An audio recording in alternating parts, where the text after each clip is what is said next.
What's happening, guys? It is time for some of the best football insight you'll get all day. It is time for the Football G-Spot. Got me feeling icy. I love football. Knock on wood if you're with me, everybody. Can I finish my point? All right. G-Spot, Coach, Greg, welcome both of you. I don't want to make this all about the Patriots, but I know, Coach, we saw each other at the game last night or yesterday. I've been in ranting and raving, so I'll keep it short. I've said Drake May's career will be a disappointment if he doesn't get 3 Super Bowls. Agree or disagree? I don't know about that. That's awful deep, man, to start the morning. Jeez, oh, man. I mean, a guy wins a big game. You're talking 3 Super Bowls to define his career. Gee, many Christmas, Dave. I would be disappointed if we didn't get 3. I mean, this team 8-2. Bills look like they're going back to the center earth. Everything's right in the world. It felt like the old days. I'm in the box celebrating with Robert Kraft. We're in the locker room, 8-2, number 1 seed. This is like when Greg and I first met. Everything is coming up right now, Patriots, and we got a quarterback. If we want to get into these MVP odds, you know, he's the favorite right now. Drake May has elevated himself as Drake May, Matt Stafford, Mahomes. I don't know where they're getting Mahomes from at this. Here it is. May, Stafford, Mahomes, Taylor, Josh Allen. Josh Allen, what are we talking about, Josh Allen? He's done. Darnold, maybe. I mean, look at these odds. Who do you guys think? I'll start with you, Coach. We're talking about who's your MVP right now. Well, I saw Drake May live yesterday, and I don't know if you've seen him live, Greg, but he is impressive, man. He got out of trouble a couple times. His deep ball accuracy, he's tough as hell, too, man. And he got hit a few times. It doesn't faze him. It was raining. I thought the bad weather might impact him a little bit, but he is a really good player. Plus, he looked good handing the ball off to Travion Henderson. You called that pregame to me. I tell you what. I love what Matt Stafford is doing, and Jonathan Taylor's blowing my mind. I got to be honest. That game in Berlin yesterday, I'm sitting there watching it. Daniel Jones, everybody knows he's going to hand the ball off to Taylor. 244 yards rushing, and he's breaking tackles. He's possessed. He's on tap to be the 10th 2,000-yard rusher ever. Right now, I'm going with Jonathan Taylor, but there's a lot of football yet to be played. Greg? Yeah, I mean, obviously, Drake May is one of the best stories in the league. Unlike you, Dave, some of us have known about him more than just this year. He's actually a Charlotte kid, played high school ball about 5 miles from my house. I'm not scouting him in high school. You can't hold Well, I mean, some of us are more committed to the game than others. You should have seen him hoop in high school. I've seen his highlight videos. He went to Myers Park High School right down the street. He was an incredible basketball player. Unbelievable athlete, great kid. Just he's everything you want. Yeah, I mean, I think the conversation is him. I think what Stafford's doing is incredible. I mean, his last 3 games, 4 touchdowns, no picks. He's having as good a year. Jonathan Taylor. I think Darnold is in the mix. I think Seattle might be the best team in the league. I mean, they are really good, both sides of the ball. What they're doing on defense, obviously what they've done with Kubiak, bringing him in year 1 with Darnold, pairing them up, running that offense. I mean, I actually think this year, unlike in years past where it feels like it was going to come down to the same couple guys and it was just a matter of which team was better at the end of the year, I think as we sit here in week 11, I think there's probably 4 or 5 guys that you can make a legitimate argument could end up being the MVP. And I think that's what makes for an exciting kind of stretch finish here through the rest of the season. Here's a question for you, Greg, on a player perspective.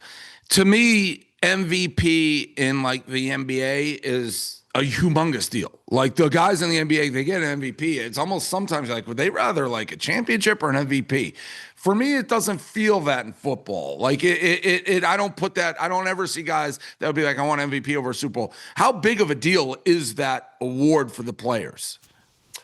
Yeah, I think it's big, and I'll be honest, it's actually big for the teammates. You know, the year that Cam won MVP that year, we all took great pride in that. Like it was an honor that we felt we played good enough as a team to have a guy that was worthy of the MVP. Because let's be honest, in the NFL, traditionally, the MVP goes to the best quarterback on the team with the best record, right? There's a team element in football where the good teams get rewarded by having the MVP typically as a quarterback award. So if your record's not where it says, if you don't make a good run, deep, typically you're not going to end up getting it for most seasons. So that's really what we've seen the last couple years. And I think it's kind of cool that there's some new faces, right? I think it's cool that, it always was assumed that it was going to be Mahomes, Josh Allen, Lamar Jackson, etc. But, I think there's probably 4 guys other than those names this year that find themselves in the running. Switching to coaching for you, Coach. Big news. Campbell takes over the offensive play calling. That's basically firing a guy in my mind without firing him. It's like you're hired to be the OC, and then suddenly you don't like the way the offense is going. Have you ever done that to one of your assistants or had it done to you? And is it exactly what I said? Is that dead man walking now because of what happened? No, I don't think so at all, Dave. I think everybody wants to call plays against the Washington Commanders now. I mean, that's like 7-on-7. But I've been up to Detroit, and Dan Campbell's always had his fingerprints on this offense. I think a lot of people don't think he's had anything to do with the offense for some reason, but he's in all the meetings. He's in all the installations. Guys have to come up with the plays. Guys have to install the plays, got to go practice the plays, and somebody eventually has to call the plays. But I don't think this is a serious demotion. I think he's just trying to rally his team. It's a collaborative effort. I heard him say it 4 times, but I do think it sparked Detroit. I think it'll spark the coaching staff, and getting a big win after the tough loss that they had is a huge deal for Detroit. All right, so we do this almost every week. I feel like teams that can actually win the Super Bowl. We go through them. I'm going to start the Patriots, and I tell you, in the beginning of the show, I was walking out of that stadium, and we're screaming at each other, the Patriot fans. See you in Santa Clara. Now, this used to be something we did every year. I would book my hotel and travel arrangements literally late September. And it's like a New England reunion. We'd go, hey, good to see you. I haven't seen you since last year when we won the Super Bowl. Patriots, yes. Do you agree this is a Super Bowl team? Greg? No. I think you guys are very good. I think the Patriots are very good. I think Drake May, I just said, I think he could potentially be an MVP guy down the stretch. I don't think the roster is quite there yet. Are you doing it to spite me, though? No, I'm not doing it to spite you at all. You asked me to give you a football opinion of a guy that watches a lot of football, and I'm giving you my opinion. And I know this has turned into a Patriots show, but there are actually other teams that are competitive in the league. And I think Vrabel could be coach of the year. I think Drake May could be an MVP candidate. I'm not debating any of the success. Do you think the Bills are a Super Bowl team?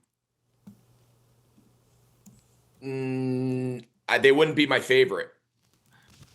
Better chance than the Patriots. They wouldn't be my favorite right now. They have a better chance than the Patriots. Well, that's just nuts. I mean, they lost by 40 to the Dolphins. We already beat them. Coach, real quick for you on this game, did you see, and I don't know, Greg, if you saw this, 1st and goal at the 1 for the Patriots, end of the first half, and they're receiving the ball in the second half. Drake May, they forfeit a play. He basically doesn't try to score on 1st down so they can run the clock, not give Baker Mayfield. This is the play right here. They go to 4th down. How ballsy of a call was that? Would you do that? What do you think of that call? I thought it was unbelievable. I've not seen that. I do know that Vrabel did not want Mayfield to get the ball back with time to get points before the half. And you and I know the Patriots are famous for doubling up. They wanted to score, leave Tampa Bay no time, get the opening drive and score again, and that's just what they did. But they got clobbered on short yardage goal line down there. They got crushed. And Stephon Diggs, I give Drake May credit for making the throw, but Diggs bailed him out big time. That was a significant play in the game. I have not seen anybody take a knee, though, on 1st and goal at the 1 in the first half. Remind me of the old days when Belichick would just do things like, why is he doing that? And it works out. Next thing you know, we have a parade. Ravens, Greg.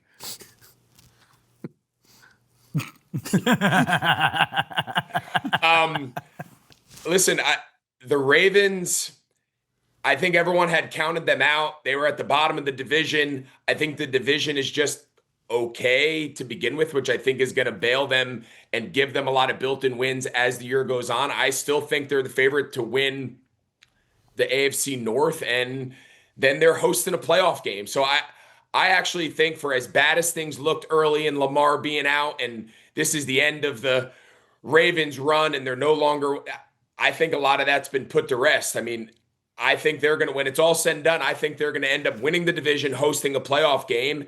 And then in the playoffs, that's when that run game and Derrick Henry and the ability to move the ball on the ground actually has a lot more value than it does in the regular season. And if they could just continue to get better on defense, which is what they did down the stretch last year, if they can just get a little bit better, I don't think they're ever going to be a killer on defense, but if they can get healthy, play a little bit better on defense, get that ground game running in the playoffs, they're a tough beat. Coach, we'll go to Detroit. Well, the Detroit Lions, they're very similar to what they were last year, I think, Dave. They have a great quarterback. They have a lot of skilled players on offense. They're going to score points. But to me, in the NFC, I just can't stop thinking about Seattle. Greg brought up the Seahawks. I think the Philadelphia Eagles, it'll be interesting to watch them tonight with the moves that they just made. They acquired some firepower up front on defense. And, the NFC to me is wide Rams. open. We haven't even mentioned the Rams. Yeah, the I think Rams they're are the playing actual good. favorite. And I know you're a big Patriot guy, but had we had our full contingent yesterday, believe me, Bucky Irvin, Mike Evans, Chris Godwin, Hassan Reddick, we're missing about 5 of our best players. We would have shredded the Patriots. The best ability. The Buccaneers are going to be there at the end. I believe this, not to interrupt you, but I think when they get healthy, they have a great schedule the last 5 weeks of the season. They're going to win the South. They're going to get a home game. And when that happens, they're going to be a tough team to beat in the playoffs. People think I'm a homer. You're up there in the Ring of Honor in Tampa Bay. So obviously, he's dressed in that Tampa popsicle color yesterday. I'll tell you, game of the week, though, is this weekend.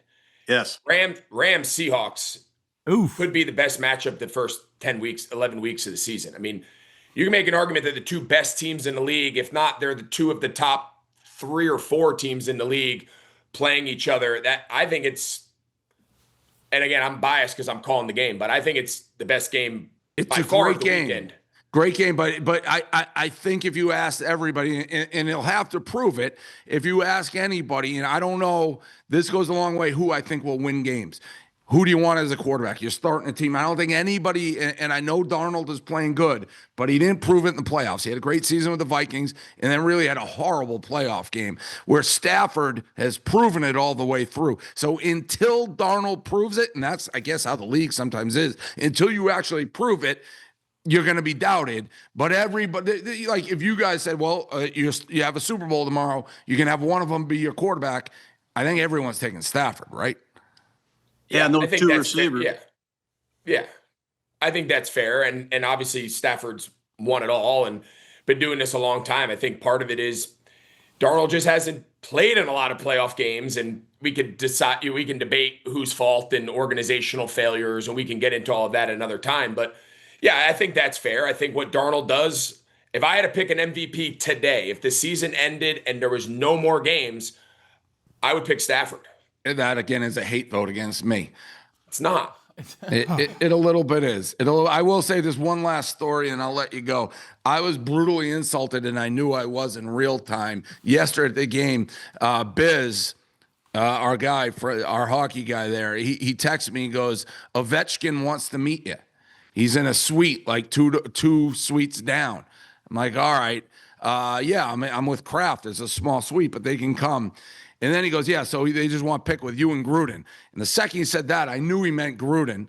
He's like, well, Gruden and I aren't together. Like, he's on the other side of the stadium. I'm here. He's like, oh, all right. Well, no, they still want to see you. I got crickets from Ovechkin. I see this big picture with Gruden and Ovechkin after the game. So I knew I was slightly insulted. I don't blame him. Like, why would Alex Ovechkin want a picture with me? I knew it was with Gruden. So I'm glad you got to meet him. How was he like? I didn't even know he really spoke fluent. You know what's funny, Greg, is I was up there with the Washington Capitals. The whole hockey team was up there. I'm hanging out with the Ovechkin. They give me a beer to drink. Portnoy's name never came up. I don't even know what the hell he's talking about. I knew, and he was was going to hear awesome. about it, that I was insulted. He was there's the picture. He was trying to be like, no, they still want to come see you. I gave him my suite number, crickets. And I'm talking, Biz called me 50 times during the game. Like my house was on fire. I was finally like, what do you want? They're like, Ovechkin, the Caps want a picture with you. And then it slowly came out. They actually wanted the picture with Gruden. So there it was. Thank you guys, as always, for joining. And I think we're going to unfortunately have to get used to having a lot of Patriot Mondays over the next decade. We'll see you guys later.